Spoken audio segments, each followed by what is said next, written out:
Sanctus, Sanctus, Sanctus Dominus Deus Sabaoth.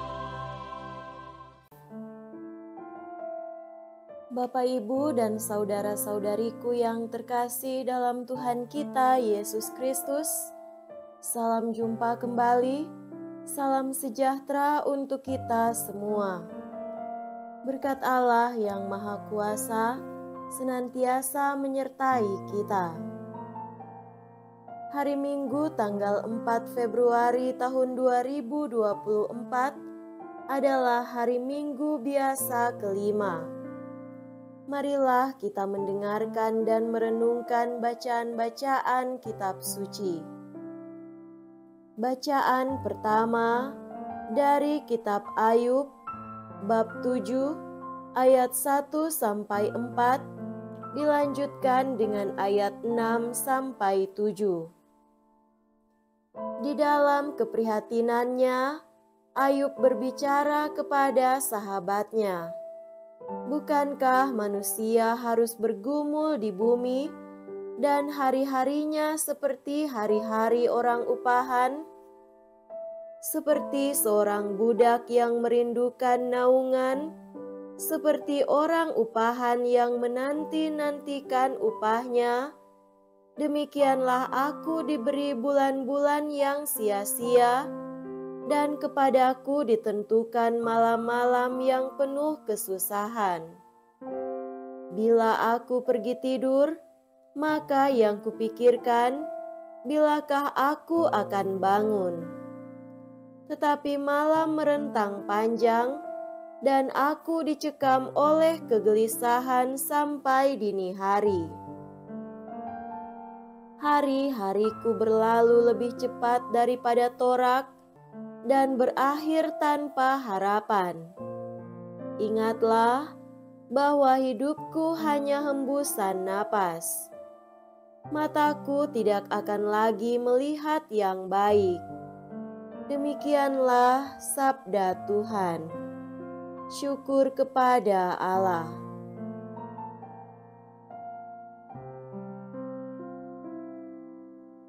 Bacaan kedua dari surat pertama Rasul Paulus kepada jemaat di Korintus, bab 9 ayat 16 sampai 19, dilanjutkan dengan ayat 22 sampai 23.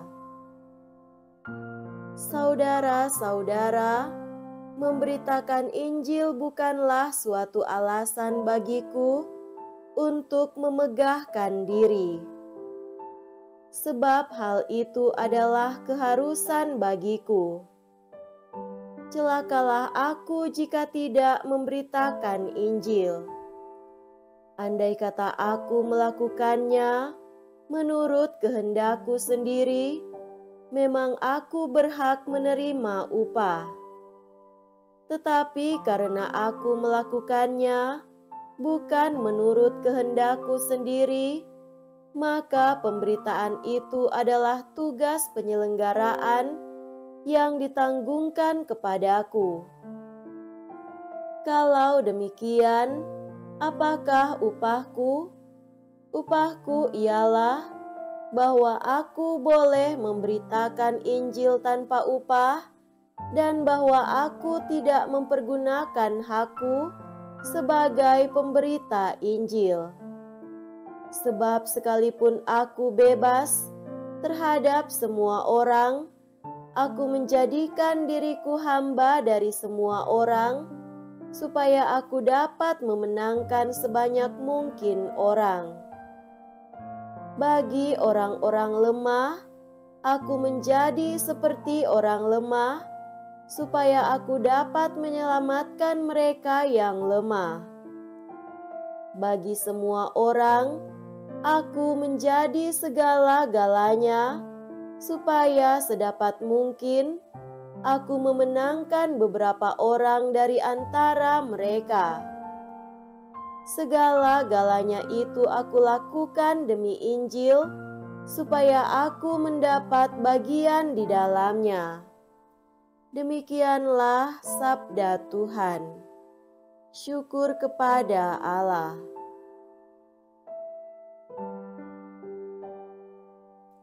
Semoga Tuhan beserta kita sekarang dan selama-lamanya. Inilah Injil suci menurut Markus. Dimuliakanlah Tuhan.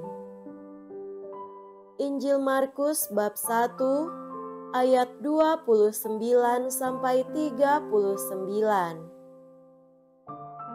Sekeluarnya dari rumah ibadat di Kapernaum, Yesus dengan Yakobus dan Yohanes pergi ke rumah Simon dan Andreas.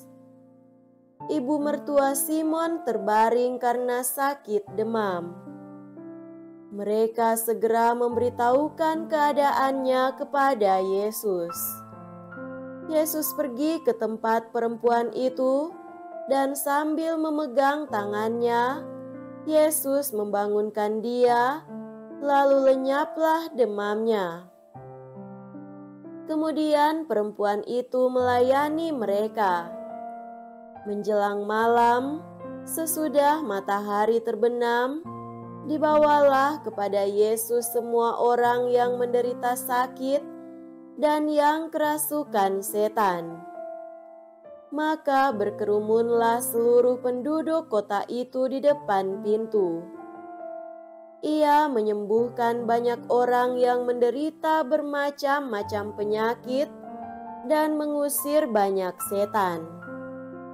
Ia tidak memperbolehkan setan-setan itu berbicara, sebab mereka mengenal Dia. Keesokan harinya, waktu hari masih gelap, Yesus bangun dan pergi keluar.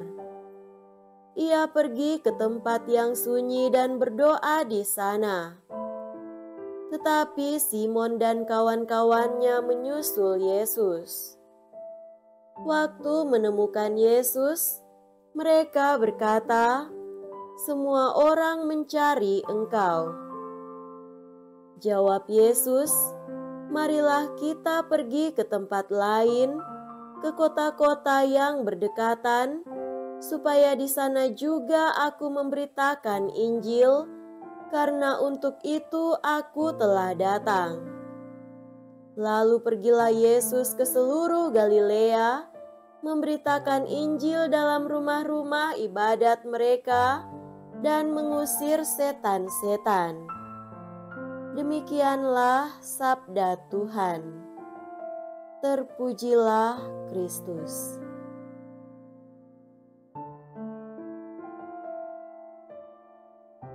Saudara-saudariku yang terkasih dalam Tuhan kita Yesus Kristus, tema renungan kita pada hari ini adalah mewartakan Injil. Kita baru saja mendengar bacaan-bacaan yang sangat inspiratif, khususnya bacaan kedua hari ini yang diambil dari surat pertama Santo Paulus kepada jemaat di Korintus. Ini adalah bagian yang sangat terkenal dari surat-surat Santo Paulus. Ini menunjukkan inti serta pusat dari semua suratnya.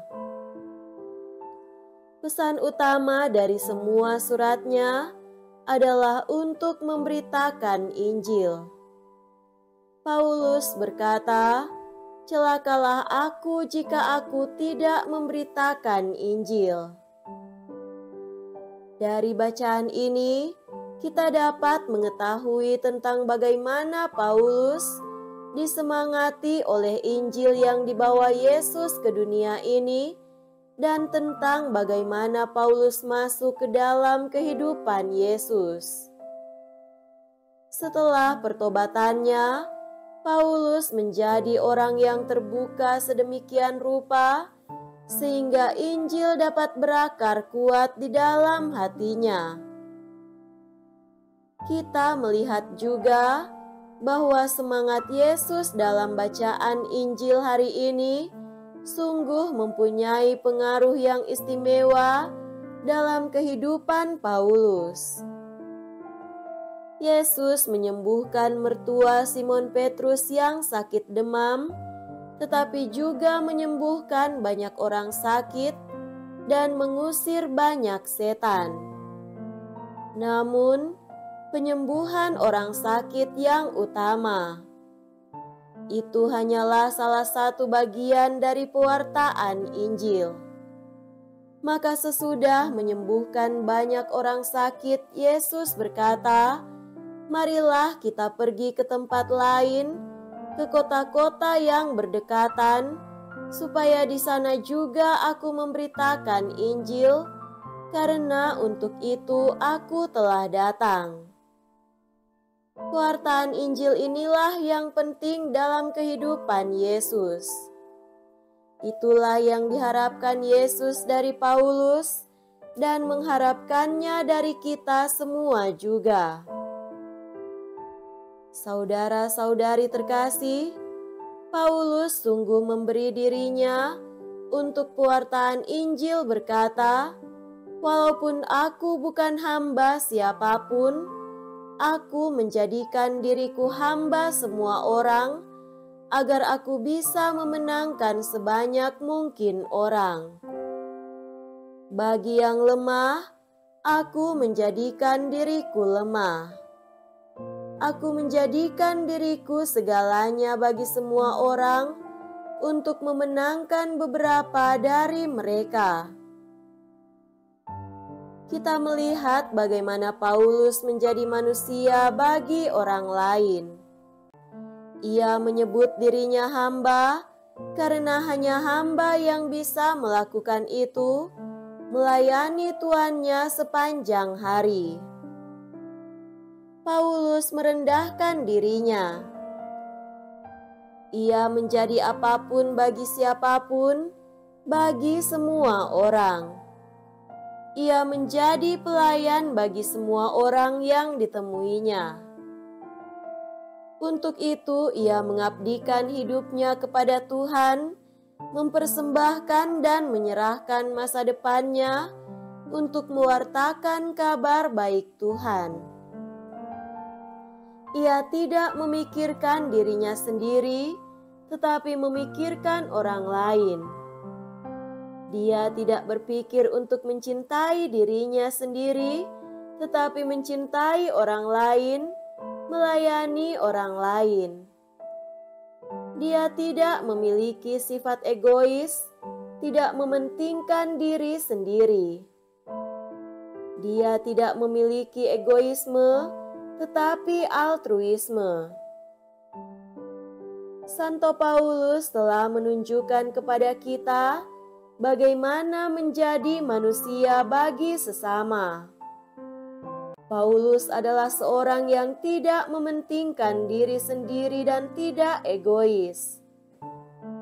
Ia mempunyai kepekaan untuk mengetahui kebutuhan orang lain dan mempunyai kemampuan membantu, memberi semangat kepada orang lain, dan menghargai orang lain.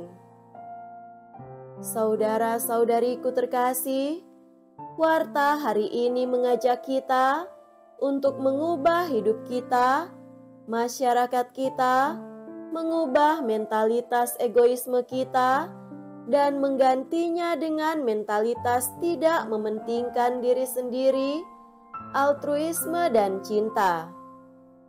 Ingatlah apa yang dikatakan Yesus, "Aku datang bukan untuk dilayani, melainkan untuk melayani." Dan itu juga yang dikatakan Paulus, "Aku menjadikan diriku hamba bagi semua orang, supaya aku dapat melayani mereka semaksimal mungkin."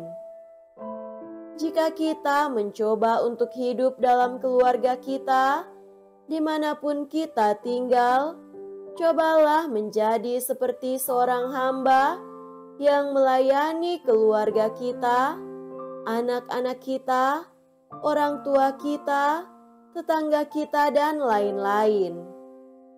Dengan demikian kita dapat mengetahui bahwa ada sesuatu yang baik yang telah terjadi. Demikian sesuatu yang indah telah masuk ke dalam sejarah hidup kita, yaitu kehidupan Yesus di dalam diri kita untuk mewujudkan kasih Tuhan bagi semua orang. Semoga demikian. Amin.